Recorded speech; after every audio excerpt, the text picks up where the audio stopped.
조용한 기도로 주일 예배 시작하겠습니다. 오직 여호와는 그 성전에 계시니 온 땅은 그 앞에서 잠잠할지니라. 아멘. 임내 찬송 들으시겠습니다.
교동문 113번입니다. 태초에 하나님이 천지를 창조하시니라. 하나님이 지으신 그 모든 것을 보시니 보시기에 심히 좋았더라. 하늘이 하나님의 영광을 선포하고 궁창이 그의 손으로 하신 일을 나타내는도다. 땅과 거기에 충만한 것과 세계와 그 가운데에 사는 자들은 다 여호와의 것이로다. 피조물이 고대하는 바는 하나님의 아들들이 나타나는 것이니 그 바라는 것은 피조물도 썩어짐의 종 노릇한 데서 해방되어 하나님의 자녀의 영광의 자유에 이르는 것이니라. 피조물이 다 이제까지 함께 탄식하며 함께 고통을 겪고 있는 것을 우리가 아느니라. 그뿐 아니라 또한 우리 곧 성령의 처음 익은 열매 받은 우리까지도 속으로 탄식하여 양자될 것 곧 우리 몸의 속량을 기다리느니라. 내 거룩한 산 모든 곳에서 해됨도 없고 상함도 없을 것이니 이는 물이 바다를 덮음같이 여호와를 아는 지식이 세상에 충만할 것임이라. 아멘. 찬송 182장 들으시겠습니다.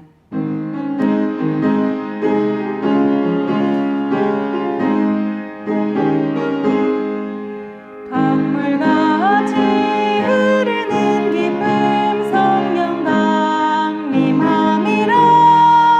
정결한 맘 영원하도록 주의 거처 되겠네.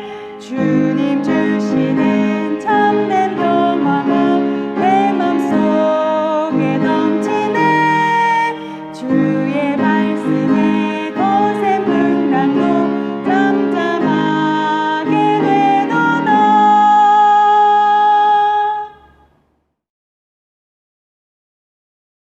사랑하는 성도 여러분, 오늘은 갈라디아서 5장 22절로부터 23절의 말씀을 가지고 성령의 열매라라고 한 말씀의 제목으로 오늘 말씀을 함께 나눠보고자 합니다. 하나님께서 인간을 창조하신 목적이 있다면 열매를 맺게 하기 위함 아니겠습니까? 요한복음 15장 8절에 보면 다음과도 같은 말씀이 있어요. 너희가 열매를 많이 맺으면 내 아버지께서 영광을 받으실 것이요 너희는 내 제자가 되리라. 우리가 열매를 맺을 때 하나님께서 영광을 받으신다라고 우리에게 말씀하셨죠. 주님께서 창세기의 말씀 보면 인간을 창조하실 때부터 열매를 맺기 원하셨다라고 우리에게 말씀해 주시고 있어요. 창세기 1장 28절 말씀입니다. 하나님이 그들에게 복을 주시며 하나님이 그들에게 이르시되 생육하고 번성하여 땅에 충만하라. 땅을 정복하라. 바다의 물고기와 하늘의 새와 땅에 움직이는 모든 생물을 다스리라 하시니라. 여기 보면 생육하고 번성하라 라고 한 말씀인데 여기에 생육한다라고 한 말씀을 다른 말로 바꾸면 열매를 많이 맺으라라고 한 말씀이에요. 다시 말해서 하나님께서 인간을 창조하신 때부터 또한 인간이 예수를 영접하여 새로운 피조물이 된 이후에 주님께서 우리를 통하여 원하시는 것이 있다면 열매를 많이 맺는 바로 이것이 주님이 우리를 향하신 뜻임을 우리에게 분명하게 말씀해 주고 있죠. 그런데 우리가 열매를 많이 맺기 위하여 선결 요건이 하나 있어요. 그것은 무엇인고 하니 이제는 내가 원하지 않는 것을 이제는 피한다라고 하는 거예요. 많은 사람들은 내가 원하지 않는 것을 붙들고 있을 때가 얼마나 많이 있습니까? 실패의 두려움, 육체의 질병, 그리고 또한 곤고함을 붙들고 살아갈 때가 참 많이 있어요. 그런데 우리가 열매 맺기 위해서 필요한 것이 있다면 내가 원하는 것을 이제 집중하는 것 아니겠습니까? 성경에 보면 소경이 사람들이 조용하라, 잠잠하라 야단침에도 불구하고 그들이 큰 소리로 나사렛 예수여 우리를 불쌍히 여기소서 외치는 장면을 볼 수 있죠. 그들은 무엇에 집중했느냐로 말하면 다른 사람이 시끄럽다라고 이야기해도 그들은 육체의 질병으로부터 깨끗하게 치유될 그 미래를 바라보며 그들은 잠잠하지 아니하고 소리질렀던 모습을 우리에게 잘 보여주고 있지 않습니까? 성경에 보면 예수님께서 베데스다 연못가로 찾아가셔서 38년 된 병자를 치유하시는 장면을 볼 수 있어요. 예수님께서 38년 된 병자를 찾아가 뭐라고 말씀하십니까? 내가 낫기를 원하느냐라고 물으실 때 38년 된 병자는 선뜻 낫기를 원합니다라고 대답하지 못하고 빙빙 돌려서 핑계댔죠. 내가 물에 들어가고 싶지만 다른 사람이 먼저 들어갑니다 라고 이와 같이 대답하게 돼요. 예수님께서 이 38년 된 병자의 그 마음을 지켜보신 것 아니겠습니까? 사람의 마음에는 두 가지 마음이 있는 것 같아요. 그 마음이 뭡니까? 나는 치유될 수 있다라고 한 그 믿음과 나는 영원히 치유될 수 없다라고 하는 그 불신앙의 마음이 그 마음에 있음을 예수님께서 바라보신 것 아니겠습니까? 그래서 예수님께서는 내가 낫기를 원하느냐라고 한 그 질문을 통하여 내가 새 삶을 살 준비가 됐느냐라고 하는 이 질문이 그 속에 담겨져 있다라고 하는 거예요. 그럼에도 불구하고 38년 된 병자는 낫기를 원한다라고 한 말을 선뜻 하지 못했던 이유가 어디 있겠습니까? 두 가지 마음이었겠죠. 나는 무능하다라고 한 마음과 또한 다른 사람이 먼저 들어가 나보다 치유되었다라고 하는 그 미움의 마음이 결국은 열매를 맺지 못하고 38년 동안 그 베데스다 연못가에 머무를 수밖에 없었던 그 이유를 우리에게 설명해 주고 있잖아요. 이때 예수님께서 그 병자에게 뭐라고 말씀하십니까? 일어나 그 침상을 걷어치우고 나아가라 라고 말씀하셨는데 결국 이 말씀은 어떠한 말씀일까요?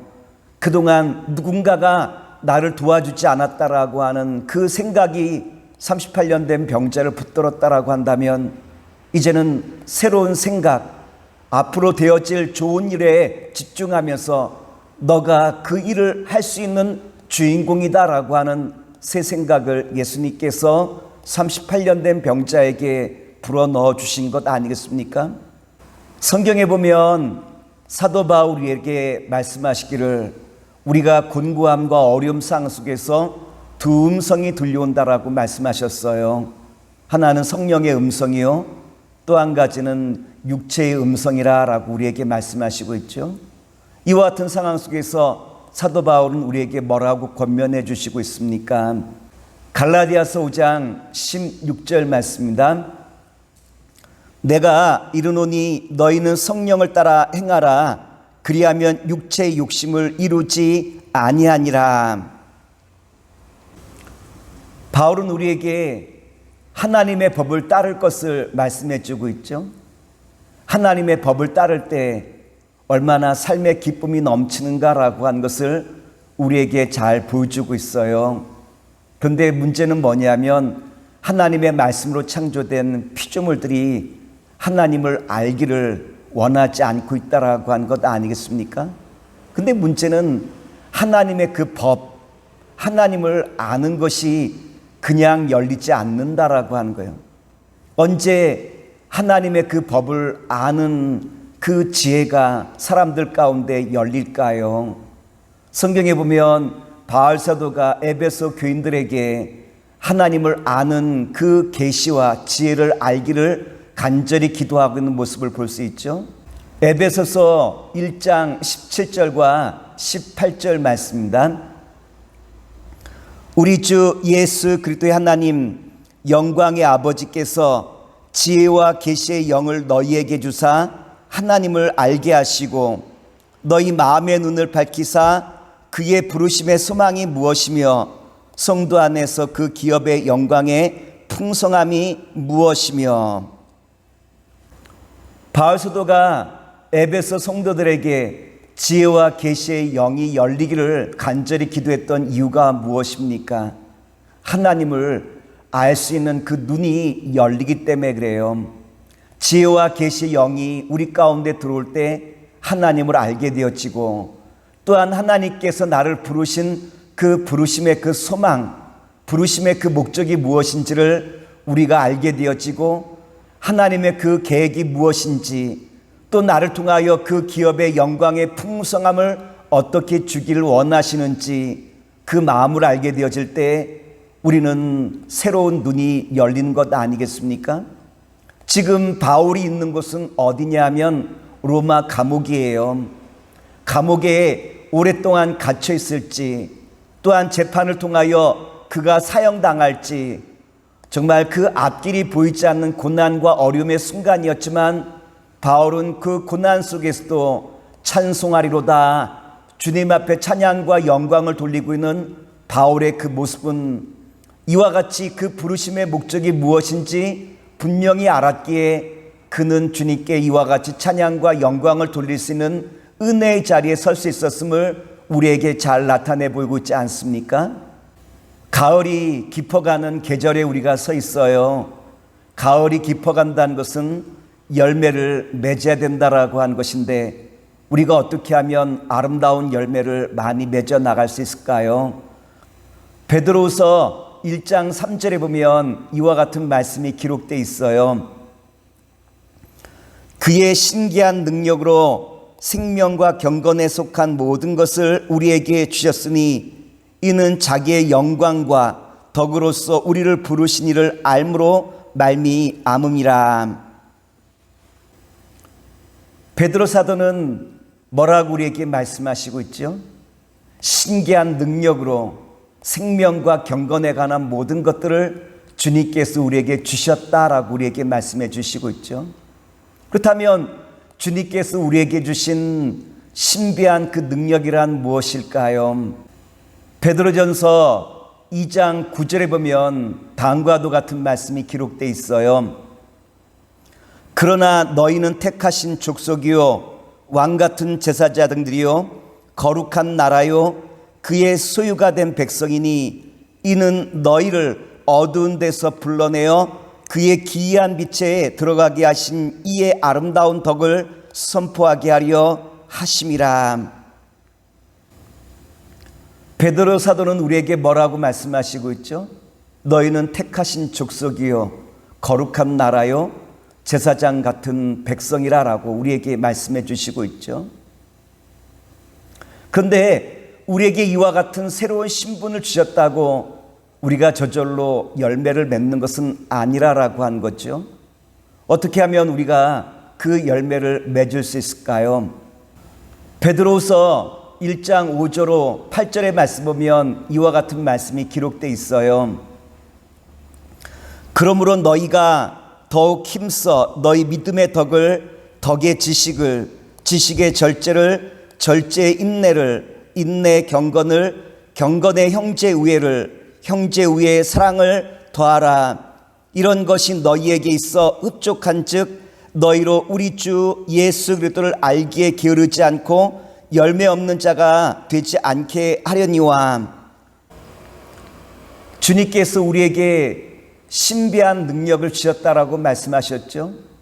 왕같은 제사장, 그의 거룩한 나라와 백성으로 우리에게 신비한 능력과 권세를 우리에게 주셨는데 우리가 힘써야 될 것이 있다라고 하는 거예요. 그것은 무엇입니까? 오늘 말씀해 주신 것처럼 믿음의 덕을, 덕의 지식을, 지식의 절제를, 절제의 인내를, 인내의 형제 우애를, 형제 우애의 사랑을 날마다 더해 나가는 자리에 여러분 서십시오라고 한 것이 오늘 주님께서 우리에게 주신 열매 맺는 방법이라고 하는 말씀 아니겠습니까? 신명기 28장 12절에 보면 이와 같은 말씀이 기록되어 있어요.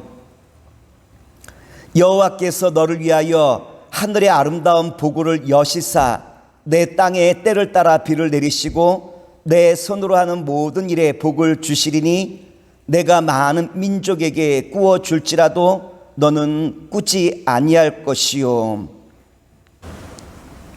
우리가 어떻게 하면 열매를 많이 맺어 나갈 수 있을까요?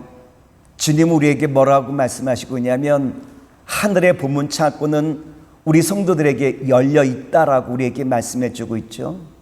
이제는 열려 있는 그 보물 창고를 바라보며 이제는 성령의 9가지 열매, 갈라디아서 5장 22절과 23절에서 우리에게 주신 것처럼 사랑과 희락과 화평과 오래참과 자비와 양선과 충성과 온유와 절제, 다시 말해서 어려운 환경 속에서도 나와의 관계 속에서 사랑과 희락과 화평을 꽉 붙들고 이웃과의 관계 속에서 오래참과 자비와 온유함을 꽉 붙들고 그리고 또한 하나님과의 관계 속에서 충성과 그리고 또한 온유와 절제를 꼭 붙들고 이제는 모든 순간마다 주님의 그 보물창고에 들어가 이제는 가지고 나가는 거죠.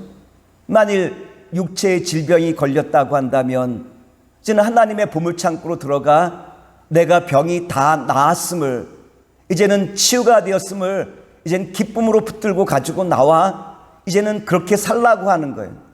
물질의 어려움이 우리 가운데 봉착되어 있다면 가난과 그 궁핍 속에서 절망하고 낙심하는 자리에 서는 것이 아니라 하나님의 그 보물창고로 들어가 하나님의 그 보물창고에서 기쁨과 그리고 또한 풍성함의 그 비밀을 내가 가지고 나와 오늘 우리의 삶 속에서 그렇게 살아가라 라고 한 것이 주님께서 우리에게 주신 메시지 아니겠습니까? 사도행전에 보면 성령의 충만함에 대해서 우리에게 말씀해 주시고 있어요. 사도행전 2장 4절 말씀입니다. 그들이 다 성령의 충만함을 받고 성령의 말하게 하심을 따라 다른 언어들로 말하기를 시작하니라. 여기서 다른 언어를 말한다는 것은 다른 나라 말일 수도 있겠지만 더 중요한 것은 이제는 바뀐 나의 말 아니겠습니까?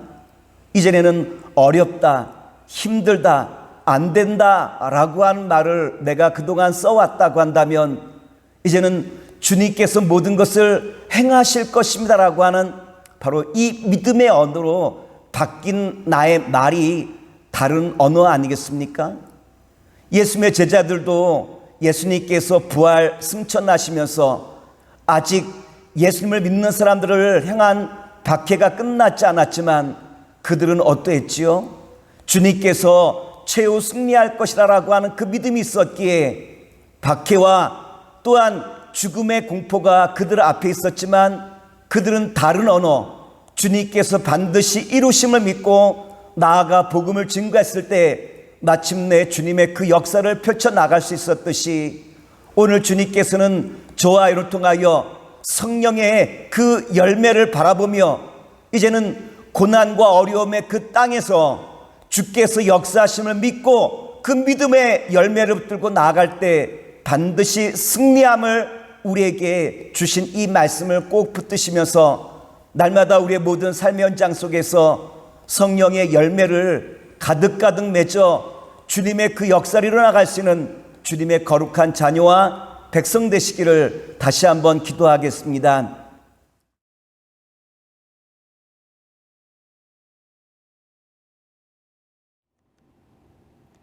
봉헌 찬송 드리시겠습니다.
선을 행하고 선한 사업을 많이 하고 나누어 주기를 좋아하며 너그러운 자가 되게 하라. 이것이 장래에 자기를 위하여 좋은 터를 쌓아 참된 생명을 취하는 것이니라. 아멘.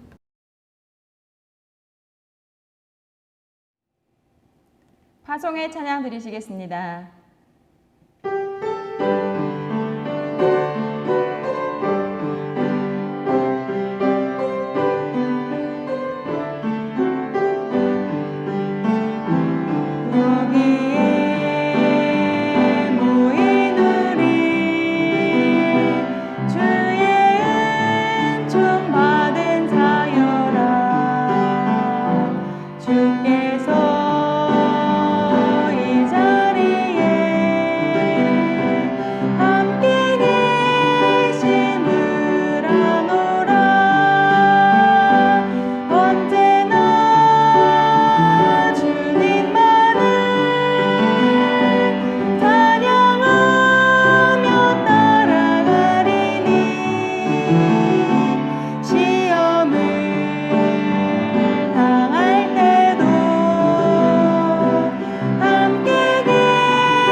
사랑과 은혜가 무한하신 아버지 하나님, 오늘도 주신 말씀을 의지하여 날마다 우리의 삶의 모든 현장 속에서 성령의 열매를 붙들고 고난과 그리고 또한 절망의 그 모든 세계를 주께서 이루심을 믿음으로 고백하며 나가는 주의 신실한 자녀와 백성 되기 족함이 없도록 역사하여 주시옵소서.